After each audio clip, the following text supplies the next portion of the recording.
Railway station की भीड़ में एक आदमी खड़ा था, अपने भाई की लेट चल रही ट्रेन का इंतजार करते हुए। वक्त काटने के लिए उसने पास की एक चाय की दुकान पर कदम रखा। दुकान में कोने में रखी थी एक पुरानी ब्लैक एंड व्हाइट टीवी। इसकी स्क्रीन पर झिलमिलाती रेखाओं के बीच चल रही थी कोई पुरानी हिंदी फिल्म। आवाज धीमी थी, लेकिन तभी दो डायलॉग्स ने उसका ध्यान पूरी तरह खींच लिया। मैं बम्बई जा रहा हूँ, मैं भी बम्बई जा रहा हूँ। बस इतना भर ही काफी था। टीवी स्क्रीन पर शत्रुघ्न सिन्हा और विनोद खन्ना की जोड़ी नजर आई और अगले ही पल एक दृश्य जिसमें दोनों चलती मालगाड़ी पर खड़े हैं। हवा तेज है, ट्रेन की रफ्तार और जिंदगी की रफ्तार एक हो चुकी है। फिर विनोद खन्ना नीचे उतरते हैं सिर्फ पानी भरने, लेकिन उस सीन में कुछ ऐसा था, कुछ अनकहा, कुछ अनसुना, जो सीधे दिल में उतर गया। उस आदमी ने उसी वक्त फैसला किया, ये फिल्म पूरी देखनी है। साल 1980 में रिलीज हुई फिल्म बॉम्बे 405 माइल्स को लोग एक मसाला एंटरटेनर समझकर भूल गए, लेकिन ये फिल्म दरअसल 3 मौतों की कहानी बन गई। और शायद यही वजह है कि आज भी इसे बॉलीवुड की सबसे मनहूस फिल्मों में गिना जाता है। इस फिल्म में सब कुछ था,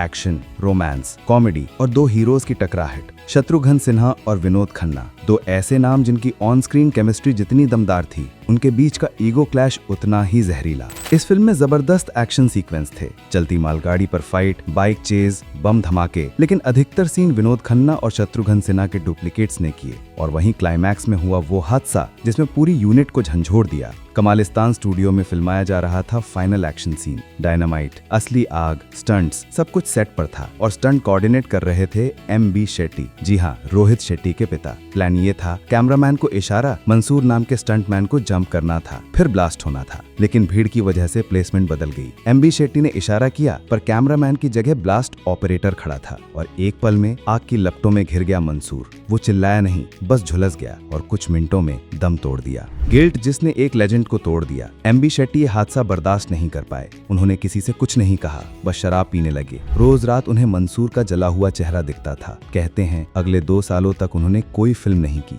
और फिर 1982 में उन्होंने दुनिया को अलविदा कह दिया। ब्रज सदाना के लिए ये फिल्म किसी कर्ज की तरह बन गई थी। फिल्म तो जैसे तैसे पूरी हुई, लेकिन फ्लॉप हो गई। न पैसा लौटा, न मन की शांति मिली। और फिर 21 अक्टूबर 1990 उनके बेटे कमल सदाना का बर्थडे था। घर पर सजावट थी, मेहमान आने वाले थे, लेकिन ब्रज सदाना ने उस दिन कुछ और ही सोच रखा था। नीचे से गोली की आवाज आई। कमलजीत दौड़कर नीचे आए और देखा कि उनके पिता ने उनकी माँ और बहन को गोली मार दी थी। वो उन्हें भी मारने वाले थे, लेकिन गोली मिस हो गई। कमल सदाना इस हादसे से बेहोश हो गए और जब होश आया तो उन्हें पता चला उनका पूरा परिवार खत्म हो चुका है। शायद यही वजह है कि दर्शकों को इस फिल्म के कुछ सीन, कुछ डायलॉग्स आज भी दिल में चुभते हैं। तो अगली बार जब आप कोई पुरानी फिल्म टीवी पर चलते हुए देखें तो उसे सिर्फ पुरानी मत समझिए, क्योंकि हो सकता है उस फिल्म के पीछे कोई अधूरी जिंदगी या कोई बेजुबान चीख छुपी हो। बॉम्बे 405 माइल्स सिर्फ एक फिल्म नहीं थी, ये 3 लोगों की अंतिम चीख थी, मंसूर, MB शेट्टी और ब्रज सदाना। अगर ये कहानी आपके दिल तक पहुंची हो तो याद रखिए, हम वही कहानियां सुनाते हैं जिन्हें वक्त ने पीछे छोड़ दिया, लेकिन आपके दिल ने अब तक संभाल रखा है। मिलते हैं अगली कहानी में एक और भूला हुआ सच लेकर।